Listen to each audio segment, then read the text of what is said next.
वीर, उसमें फौलादे शक्ति है, उसमें स्वदेश की भक्ति है। वह युद्ध के रुख को बदल देता, दुश्मन को पल में मसल देता।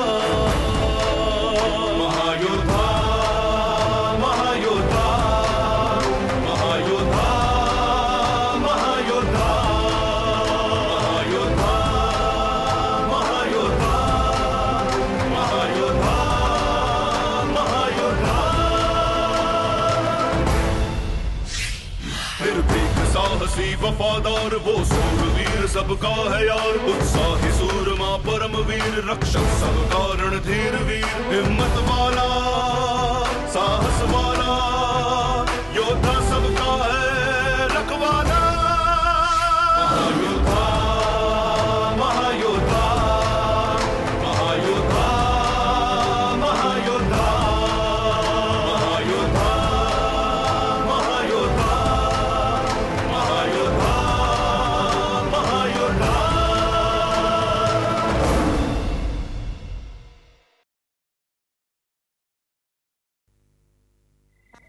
कमाल है,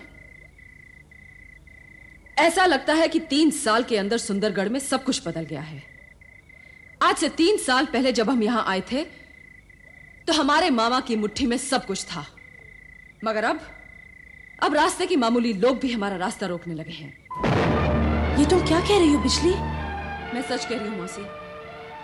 इस बार हमारा रास्ता रोककर एक सरफिरे ने महाराज को ललकारा है, चुनौती दी है उन्हें आने वाली होली पर अपनी ताकत को आजमाने की। वो युद्ध में राज्य के सबसे ताकतवर आदमी को हराने का गौरव हासिल करना चाहता है। ये तुम किसकी बात कर रही हो? जो दरबार की ताकत को आजमाना चाहता है? अरियंत नाम है उस सरफिरे का। यहां से 50 कोस उत्तर में हमारे राजगढ़ के रास्ते में पड़ता है उसका गांव। लेकिन महाराज से उसकी क्या दुश्मनी है? हमें तो खुद कुछ नहीं मालूम कि यहां किसकी किससे दुश्मनी है, लेकिन हमारे मामा अभी तक हमसे मिलने क्यों नहीं आए? वो तुमसे मिलने कैसे आएगा बिजली? वो तो बंदी गृह से फरार हो चुका है और हमारे राज्य के सैनिक उसे तलाश कर रहे हैं। क्या राज्य के सैनिक हमारे मामा को तलाश कर रहे हैं? तुम यहाँ हमसे मिलने आई हो बिजली, राज्य की चिंता करने नहीं। इस राज्य की चिंता करने वाले बहुत से लोग हैं यहाँ।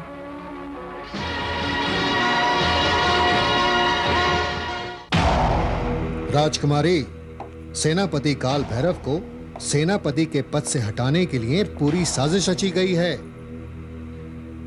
महारानी और महाराज तो हर किसी की बात पर यकीन कर लेते हैं, मगर उन्होंने भी सेनापति की बात पर यकीन नहीं किया। हमारे मामा के साथ विश्वासघात करने वाला कौन है? महारानी की तरह आपको भी यकीन नहीं आएगा। हमने तुमसे उस विश्वासघाती का नाम पूछा है। उसका नाम है विराट। विराट? हाँ, हमारे वर्तमान सेनापति विराट, जो परसों तक एक जंगली था, कल तक इस राज का नगर प्रमुख और आज सेनापति। राजकुमारी, विराट ने खुद सेनापति बनने के लिए सेनापति काल भैरव पर न्याय प्रमुख के साथ मिलकर उनकी पुत्री यशोधरा के अपहरण का इल्जाम लगाकर उन्हें बंदी गृह पहुंचा दिया और खुद सेनापति बन बैठा। विराट को इसी वक्त खबर भिजवाओ, हम उससे अभी मिलना चाहते हैं। अभी? इतनी रात को? हमारी नींद उड़ाकर इस राज्य में कोई चैन से नहीं सो पाएगा। आपने मुझे याद किया राजकुमारी जी। तुम इस राजमहल में कितने दिनों से काम कर रही हो? जी, मैं तो यहाँ बचपन से हूँ।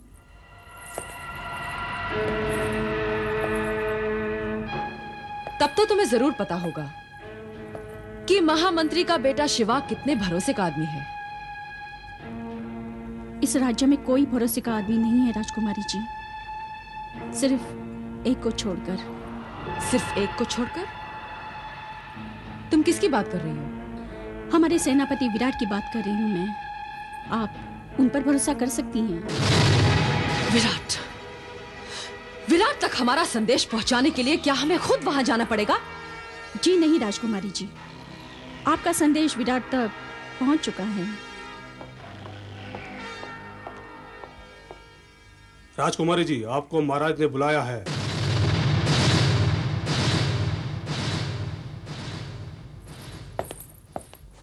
बिजली,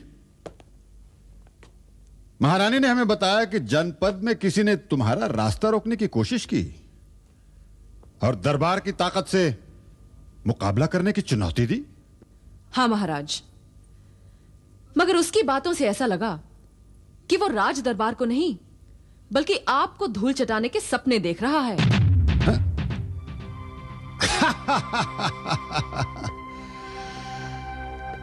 रास्ते की धूल में इतनी ताकत नहीं कि वो राजमहल तक उड़ने की हिम्मत कर सके।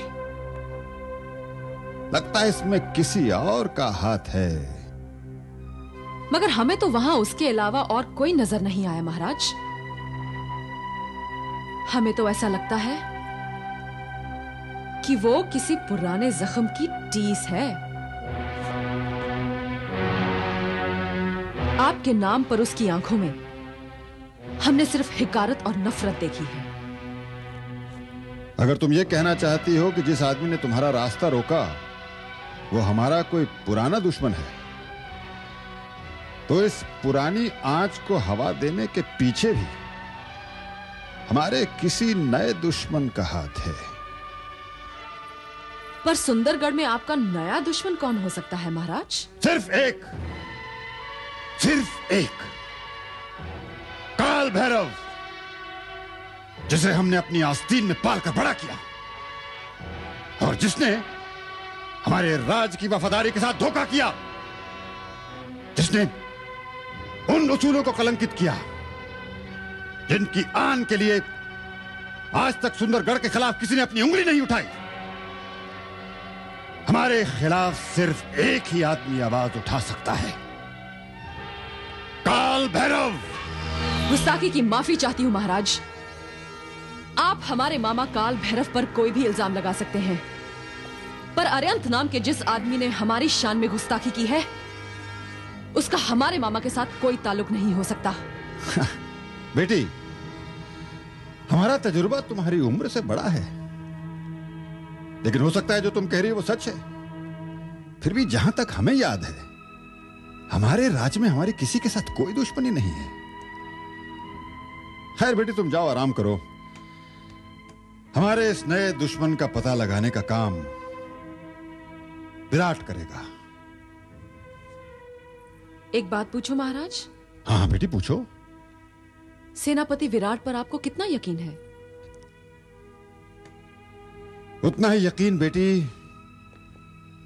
जितना हमें अपने आप पर कभी नहीं था। विराट और काल भैरव में जमीन आसमान का फर्क है। विराट अपनी वफादारी के लिए अपनी जान तक दे सकता है और काल भैरव अपनी बेवफाई के लिए किसी की जान तक ले सकता है।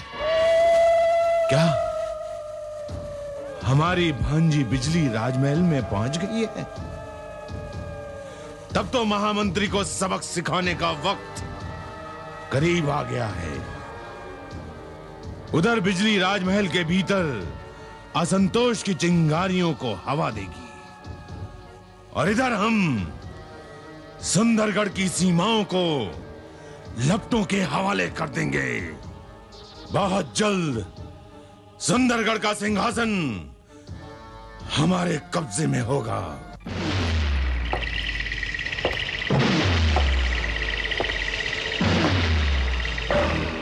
आओ अरिंद, आओ। आज मैं तुम्हें एक खुशखबरी सुनाने वाला हूं। सुंदरगढ़ के महाराज का ताज अब हमारे सर से दूर नहीं है। सुंदरगढ़ की आंखों में धूल झोंक कर हमारा वजीर राजमहल में प्रवेश पा चुका है। अब महाराज की मौत और मात दोनों पर अधिकार मेरा है। नहीं काल भैरव, नहीं। महाराज की मौत पर सिर्फ मेरा अधिकार है और किसी का नहीं। नींद में सोए महाराज पर वार करने की गलती मैं दोबारा नहीं दोहराऊंगा काल भैरव। इस बार मैं सामने से वार करूंगा, और वो भी उनके शयन कक्ष में नहीं बल्कि खुले मैदान में, जहां तमाशाइयों की भीड़ भी मौजूद होगी। काल भैरव पर विश्वास करो मित्र, महाराज को मौत के घाट उतारने का अवसर काल भैरव तुम्हें देगा, सिर्फ तुम्हें। ये काल भैरव तुमसे वादा कर चुका है, और आज एक वादा और मैं तुमसे कर रहा हूं अरियंत। सुंदरगढ़ के महाराज बनने के बाद हमारे सेनापति का नाम होगा अरियंत। हां, अपने सेनापति का पद हम तुम्हें देंगे। अरियंत की लड़ाई किसी औहदे तक पहुंचने के लिए नहीं है काल भैरव, क्योंकि सत्ता की भूख ने अभी तक अरियंत को अपना गुलाम नहीं बनाया है। अरियंत तो अपने मन का राजा है, और वैसे भी आजकल हमारा मन राजमहल में चोरी हो गया है। क्या राजमहल में तुम्हारा मन चोरी हो गया? कहीं तुम किसी को चाहने तो नहीं लगे हो अरियंत? कौन है वो जिसने तुम्हारा दिल चुरा लिया? वक्त आने पर सब कुछ पता चल जाएगा। वैसे फिलहाल दिल की लड़ाई जीतने के लिए हमें राजमहल में अपना सर हथेली पर रखकर जाना पड़ता है।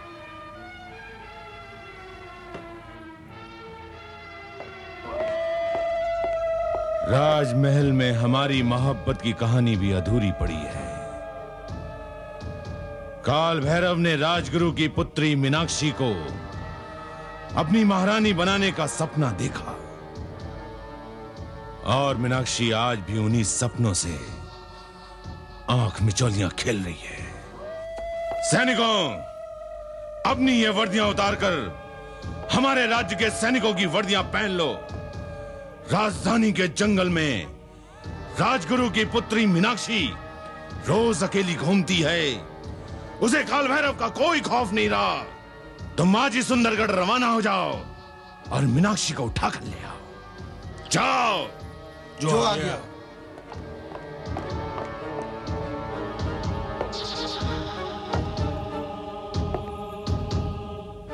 तुम सिर्फ काल भैरव की हो मीनाक्षी,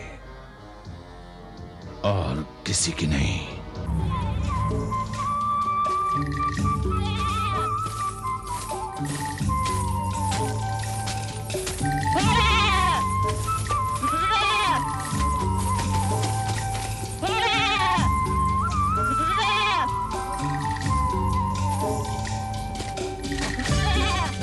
सुबह से अभी तक पूरा जंगल छान मारा है, लेकिन अभी तक मीनाक्षी का कोई पता नहीं चला।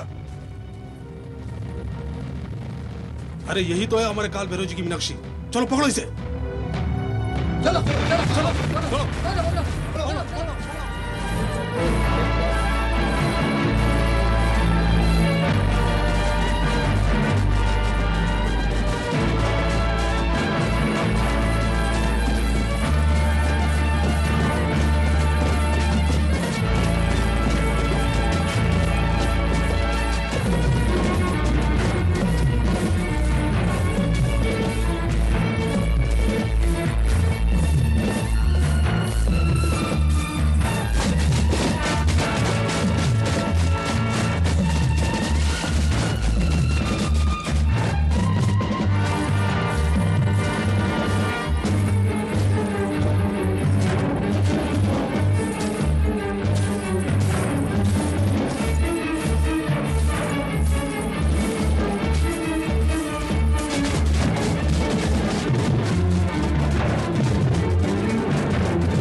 आपके विश्राम के समय आपको तकलीफ देने की क्षमा चाहता हूं महाराज।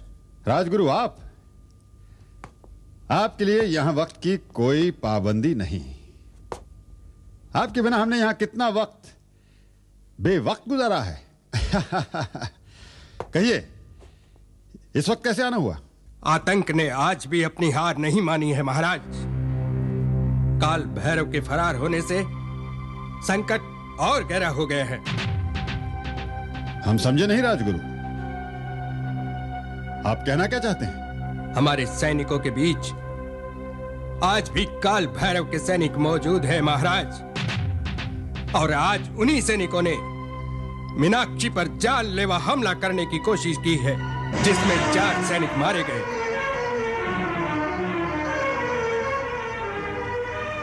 हमारे सैनिकों ने मीनाक्षी पर हमला करने की कोशिश की? हाँ महाराज, इसका अर्थ यह हुआ महाराज कि हमारे सैनिक ही हमारी विश्वास की पीठ में छुरा घोंप सकते हैं। जिस राज्य की सेनाओं पर उस राज्य का नियंत्रण नहीं होता, उस राज्य में आंतरिक विद्रोह पनपते हैं महाराज। आप ठीक कह रहे हैं, लेकिन इस समय हमारी सेना का नेतृत्व हमारे विश्वास पात्र योद्धा विराट कर रहे हैं। और जब तक विराट है, हमारे राज्य में आतंक अपना सर नहीं उठा सकता। मैं विराट की विश्वसनीयता पर नहीं, काल भैरव के अविश्वास पर संदेह प्रकट कर रहा हूं महाराज।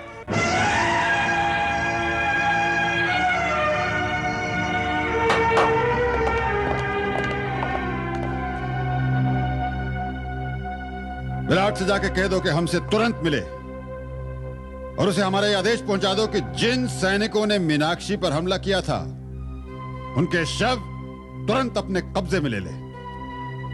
ये शव हमें वहां तक पहुंचाएंगे जहां से नमक हरामी की दरार शुरू होती है। क्षमा चाहता हूं महाराज, किंतु राजगुरु की पुत्री पर हमला करने वाले सैनिक हमारे राज के सैनिक नहीं थे। अगर वो हमारे सैनिक नहीं थे तो वो किसके सैनिक थे? इस बात का पता अभी नहीं लगा है, लेकिन यह पता लग चुका है कि वे सैनिक हमारे राज के नहीं हैं। हमारे सैनिकों के लिबास में हमारे सैनिक नहीं हैं? तब तो स्थिति बहुत ही खतरनाक है महाराज। इसका अर्थ है कोई हमारी ही तलवार से हम पर वार करना चाहता है।